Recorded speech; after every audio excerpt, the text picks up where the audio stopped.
Hey guys, I just got back from another expedition to pick something up that I found on Craigslist. And no, it wasn't this combo AM/FM radio phonograph TV. This I actually did get also off Craigslist, but this was a couple weeks ago. I just haven't done a video on it yet.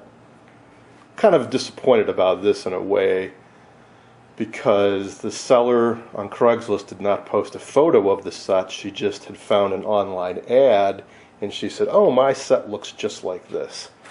What she had found an ad for was Motorola's very first TV.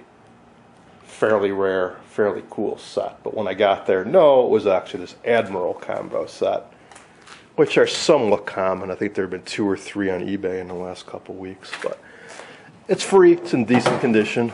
Don't know where I'm going to put it, don't know what I'm going to do with it, but it's here. Now, that's not what I want to talk about. That's not what I went and picked up today. What I got today is, well, not 100% sure exactly what it is yet, but I can tell you this. AM radio, tuned radio frequency, made by the All-American Mohawk Corporation in Chicago, Illinois, around 1927 and 1928. It's an AC operated set, tuned radio frequency, 80 rectifier, some 26 tubes, 27 detector, and 71A push-pull output tubes. And it's from the Lyric series of radios.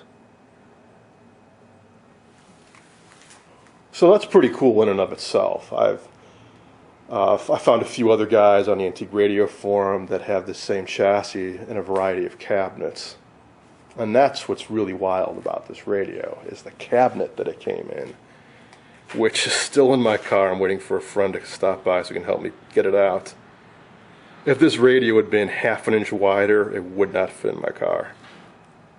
Just fit like a hand in a glove. Just slid right in. Completely filled the entire cargo compartment of my Golf. When I first saw this, and when I saw the photos and this Craigslist posting, I wasn't sure what to make of this, and neither was anybody else, it seems. That's why I'm not quite sure what I've got, because this radio has been modified. There should be some poles here that are gone, and some notches were cut out, and that was to get it to fit into this cabinet. However, after doing a bit of research online, I found an original Mohawk catalog from 27-28, and they had a cabinet that was pretty darn close to this. But it had a different radio inside, and it did not have this entire lower area. It was replaced. Because in the photos online, the radio that's in the set looks quite different. It has a different dial, different knobs, and so on. But yeah, this thing is crazy. We got doors on either side that just open up to a storage compartment. Put records or something, or magazines in there, I suppose. And then the radio is in what looks to be like a flip-down desk. And you've got compartments to put things in up top. Alright, well, I will pick up on this video when my friend arrives.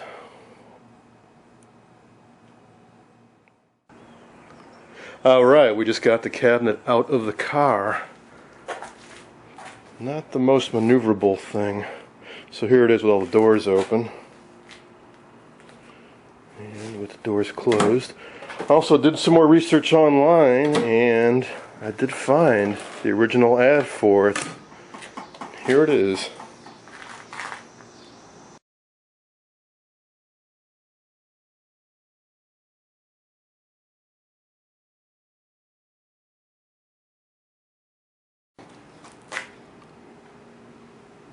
So really the only difference between the ad and this set is the radio dial on this one's completely different. There's some speculation online that maybe this is just a later production run or something. Not sure. So here's the speaker. Grill cloth's long gone. Looks like somebody just put some wire mesh over it and screwed it in. Worst thing so far we just discovered is one of the legs has a crack running down through it. Also a bit wobbly, but that's probably just from some loose glue blocks and screws underneath. There's handles on side. I don't know if these are intended to be carrying handles or not. When we put it in my car, we did carry it by these, and it was possible, but it wasn't very comfortable because I don't have a very good grip on them. And here's the back side. Finally, here's the speaker, which is a pretty interesting speaker, if I do say so. So this, I presume, is the audio output transformer. But this is the interesting bit. I believe that's a stacked copper oxide rectifier. So rather than use the 280 rectifier and use a field coil in this for a choke, I think this rectified the AC on its own for the field coil. I'll have to do a little more research on that. Actually, I just noticed it has its own separate AC power cord here. Huh. Interesting. Alright, so now the challenge is to actually get this up inside into my place.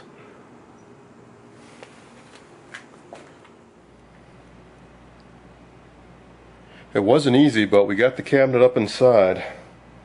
The key was removing the speaker. That shaved a good 20 pounds off the cabinet. Still haven't convinced myself that it's original. Certainly period, but there were only 3 screws holding it in. 1, 2, and 3, and they didn't look to be as old as the rest of the set. Also a screw missing here. And this one's loose. I don't know. Guess it doesn't really matter as long as it works. It's really cool looking. Love that rectifier. And as for the cone, yeah, it's got some repairs, which also makes me think this can't be quite that old. And it turns out the cone actually isn't that bad. It's the surround that's disintegrating. So that's the odd thing. I noticed that on the chassis, it's got modernish looking knobs.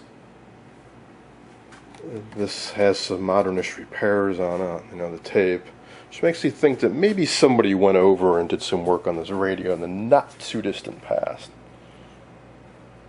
At any rate, I've got everything up inside now, so I can actually install the radio chassis, because I have yet to see this thing assembled, and I'm curious to see how well this radio actually lines up and how it looks once it's installed.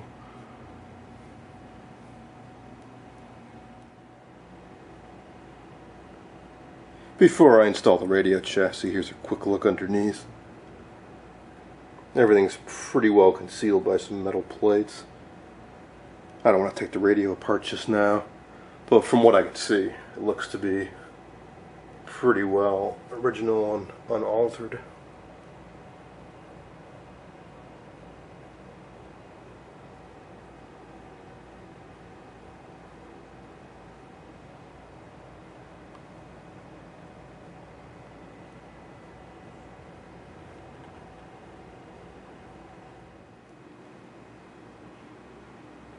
Here's the reassembled set from the back side, and you can see that the wooden rails don't quite line up with the channels in the metal chassis.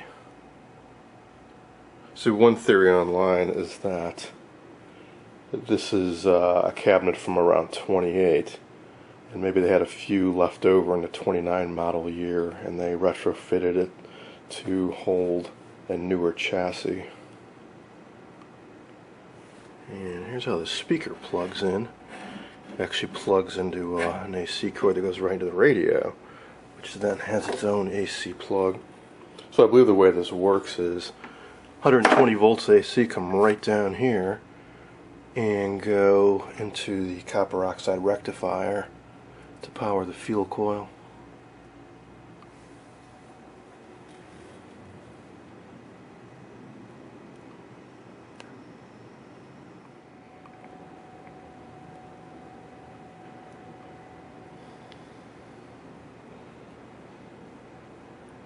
I hope you enjoyed this look at an all-American Mohawk Lyric radio from around 1928, maybe 1929. Don't know exactly when I'll get to it. As I'm sure you all know, I have some other outstanding projects I need to finish off. But I sure am glad I took a chance and went and picked this radio up, because I think it's fair to say it's one of, if not the most unique radio in my collection.